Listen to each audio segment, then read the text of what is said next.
Aici avem cel mai ieftin cheeseburger din România, iar aici avem cel mai scump cheeseburger din România. 10 lei versus 88 de lei. Bun, deci este diferența asta de preț așa mare? Asta este de la un supermarket din România. Carnea, palina de carne conține doar 85% vită.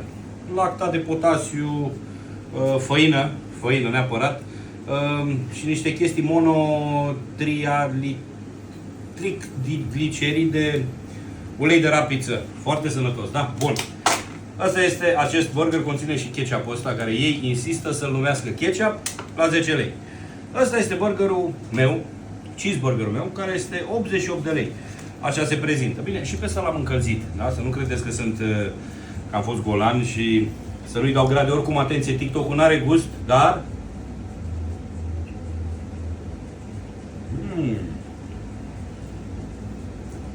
Mai bun era un parizer. Îmi pare rău pentru șampania asta. Eu sunt corect și cinstit, să știți. Eu nu sunt la care vă spune: veniți la mine în locație, vă aștept pe toți.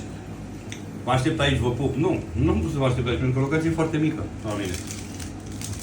Asta este cheeseburgerul meu, care conține, atenție, palina de carne făcută la noi, aici. Palina de carne este din antricot de vită Black Angus maturat, la care se adaugă seu de wagyu. Deci carnea din start sus. Ăsta conține o brânză Gouda, vă zic sigur, asta.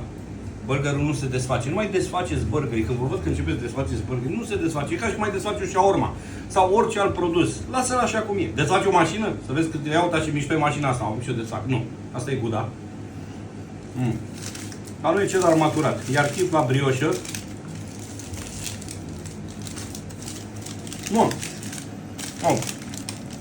Vă zic, TikTok-ul nu are gust. Este altceva. Diferența, acum, de-aia sunt mai multe roganuri pe stradă decât porșuri. Nu vorbim cu gura plină, îmi cer scuze, aveți o zi frumoasă. Asta e diferența.